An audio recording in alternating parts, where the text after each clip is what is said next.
Hey, Scott Russell, little update on my thoughts of where things are. I think we're probably for the rest of the world to understand, we're coming into the US presidential election in November, and I believe it is Trump's last 4-year term that he can do, because the president's only allowed to do 4 years. I think the globalist first preference is to have Kamala Harris in there, who's just,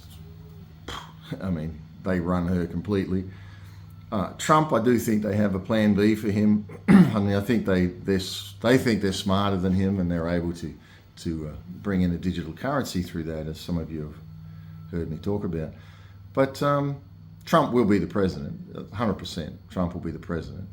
And I believe that's because I think we're going to have a 3-year window of a reprieve. I believe in that 3-year window we will see the currency thrown out on the streets in Boston and New York City and San Francisco, the streets of America. The currency will collapse. Trump will bring a 3-year stay, and then I think at the end of 3 years, major persecution will arise. So I know it's a 4-year term, but somewhere in that, I would guess a year into his term, we will have some pretty major stuff happening. But I think the ports in the US that they've shut down, it's just all bait and switch. They've done that. Oh, it's a strike. No, they're doing that, I believe, to hide inflation. They're trying to put across to people that it's not their fault so that they'll get elected. They will pull many other things. The Iranian war, I've talked about for quite a while now, that we're going to have war with Iran because, as Gerald Celente says, when all else fails, they take us to war. So we're going to keep coming into the November elections, every dirty trick, every bait and switch, everything that you can ever imagine, and then some. And the underlying motivation is to try to show that it's not their fault, and to try to hide the fact that the US currency is going to collapse. And it has collapsed. It's just playing out now. So continue on, and I do believe, and whether you like Trump or not, I really don't care. I just believe that Trump will be there. He will have a 4-year window, but in that, he has to deal with the currency collapse. And in that, we're going to have 3 years of a stay. 3 years of peace, so to speak, where we can have some normality. People will be functioning to do things. I believe that's where I've seen God move on the streets of the US. I'll be in the US for that.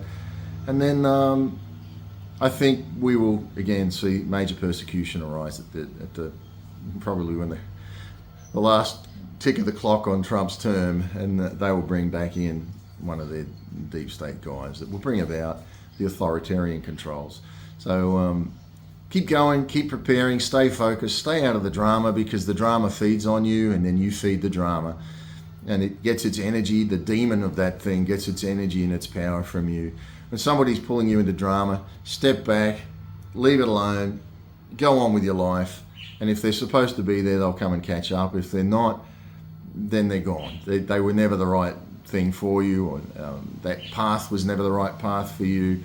Just stay focused on where you're going, what you know you're supposed to be doing. Follow the peace that's in your heart.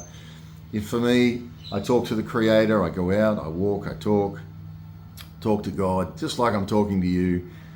Tell him my heart, my soul, and then I follow the intuition of what he puts into my life, and it's never steered me wrong yet.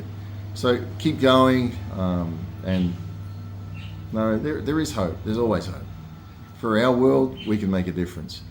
The greater world, well, that's not just up to us, but it starts with us. So yeah, God be with you, God keep you, God bless you, God strengthen you, and fulfill what needs to be fulfilled in your life. May you have the strength and the courage to stand up and do what's right. Get yourself in all the right places with all the right people doing all the right things.